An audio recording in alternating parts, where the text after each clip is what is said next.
What's up YouTube, this is Collect Pokemon and welcome back to another video. In today's video, we are going to talk about rage quitting. Raging quit. Raging serve. Yes, the new set that was released in Japan last week. Well, raging serve was, one word to put it, boring. It is actually a very boring set. I did a YouTube opening. I actually opened it. I filmed myself opening a booster box, and as much as I was trying so hard to be Leonhard, and I was trying to be like, oh my, it just didn't work. None of the cards were exciting. I tried my best. When I pull a Groudon, which most likely I'll post that video sometimes next week. It just wasn't an exciting set. Like it's, yeah. I mean, I don't even want to open a second box. Kind of not exciting. If you guys ask me, hey, collect Pokemon, how many boxes did you buy this time? Did you buy a case? Did you buy 2 cases? No, I bought 6 boxes. I only bought 6 boxes of this, and I will not buy any more boxes of this. Hey, collect Pokemon, I thought you said all sealed products were a great investment. Yeah, it is. I mean, if you want to hold 5 to 10 years, yes, this will most likely double in price after 5 to 10 years, but I would rather pay and buy VStar Universe. How much are these boxes? Well, these boxes are selling for around $85 on eBay. Similar, actually, to VStar Universe, which is slowly creeping up if you guys still want to get that booster box. But like I said, the price of this right now is the same as VStar Universe. I would definitely go and buy out the VStar Universe. Long-term wise, collect Pokemon, how many are you keeping again? I have 6 boxes. I opened one. Most likely I'll open another one for Patreon. So I'll be keeping 4 boxes. Yeah, that's pretty much how many boxes I will be keeping. How many boxes of VStar Universe did you keep? 100 or so? Yeah. So that's how I compare this set. This is how much I don't like the set. And this is how much I think that this is not going to be a good set. Well, it's not just what I think. It is what the market thinks. So what I saw from Card Rush, another website, is that many of these cards are dropping in price, and it's dropping quite quickly, to be very honest with you. Obviously, the Waifu card is going to be the more expensive card, but all the other cards are relatively cheap. With that said, it's actually quite good, because if you are a single card collector, if you want that alternative Illustrator Rare, it's really good. It's actually quite cheap. Many of these Illustrator Rare cards are around 220 yen on Card Rush, which is a great deal. And even the cards that I'm collecting all the crystallized form of cards, the Garchomp, that's the Frogross, I think, and then the Hooper. So those are really, really cheap. And I'm just going to wait for a little bit more for the Garchomp to drop in price before I start buying some singles of that card. But with that said, how does this impact the Japanese market, or what has been happening in the Japanese market? Oh, after the release of VStar Universe, or the reprint, things has been quite dull in the Japanese market. There has been a lot of Japanese sellers trying to get rid of the Raging Surf booster box, trying to get people to work with them. We're looking for a long-term partnership. But to be honest, there is a lot of these products waiting to be dumped into the market. And a lot of these Japanese sellers, they've had a bad set with Charizard. Now they're having another bad set with Raging Surf. It's only a matter of time before they run out of cash. And when they run out of cash, it's going to be interesting to see how they want to recuperate these cash by dumping a lot of these products. Remember, just like any card stores, cash flow is the king. Cash flow is the key. And if you're holding your money, if your money is tied up with all these products that are not selling, we're going to see price cutting very, very soon with a lot of these sets. And we're going to see price cutting for a lot of the other sets, such as VStar Universe and so on.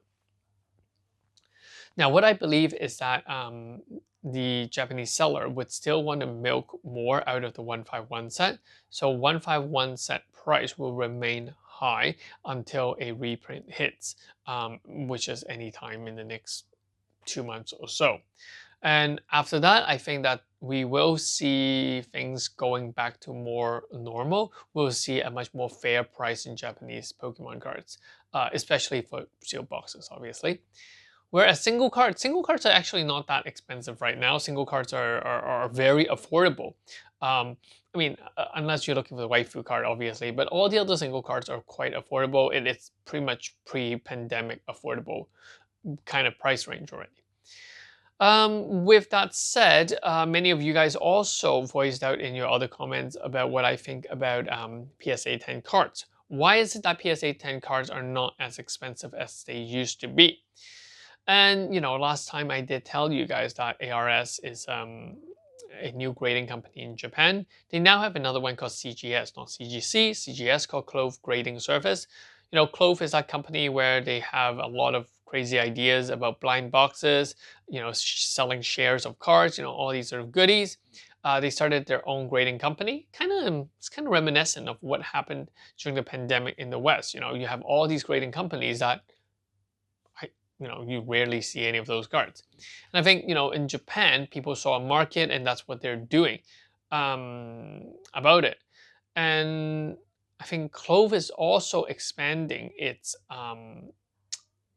market base, client base, customer base, because I've been seeing a lot of Instagram advertisement in full Chinese when Clove was a Japanese company. So what we're seeing is that I think Clove really wants to get into the Instagram, to get into the Chinese market, so that people go and pick out Raphael's special Lily collection kind of thing, to buy credits and just buy these lottery or blind box kind of mystery packs. So that's what is happening. And in terms of CGS, how they are promoting it is that they have buyback price for CGS 9, but not PSA 9. So they're willing to buy back CGS 9 cards, but not PSA 9 cards. And hence that, this is attempting to further elevate the CGS 9 market, meanwhile keeping PSA 10 market relatively stable. So what's going to happen? Well, in the past 2 or 3 weeks, I've seen a lot of the waifu cards, the traditional waifu card, the Lily, the Asalora, the Aloe and Friends, all of these, the prices has been going up, but they're everywhere. There were times when Asalora overtook many of the Lily promo cards or the Lily cards in terms of buyback price. But this week, when I just checked, like pretty much right now on the 24th, we're seeing Lily going back to the top again. We're seeing Asalora falling behind of Lily. We're seeing everything going back to what we would expect back in April, May, and June. But the rate of this change is much slower. It's not like doubling every single day, but we do see a 5-10% growth, every week or so. And I think that we'll eventually reach back to the point of May and June eventually. But things are taking a baby step. Same with the Poncho cards, the Mario cards, even the 20th anniversary Fiesta cards. They're all doing very, very well. Because it's Pikachu, because it's crossplay, and I think that it'll remain to do well. And usually it was the waifu, the ponchos, and then it will be followed by the alternative artwork. And it is very typical. These cards were likely to go up in price. For other cards, other lilies from Dream League or whatever, they are still going to be popular, but because of the quantity available and it's just simply newer sets, the price won't go anywhere any soon or anytime soon. So yeah, that's pretty much it for some market update and how and what I feel about the new Raging Surf sets. With that said, on the English side of things, I believe that 151 is doing well, and the 151 will continue to sell through this year, through this from now until pretty much the end of the year and the Christmas holiday time.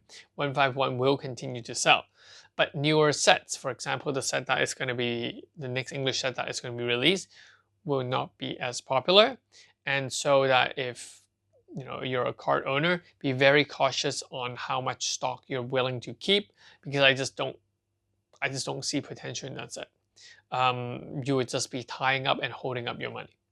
So that's pretty much it for this video. Hope you guys liked it, enjoy it. Let me know in the comment section, are you excited or were you as bored as I was, looking at the cards for Raging Surf?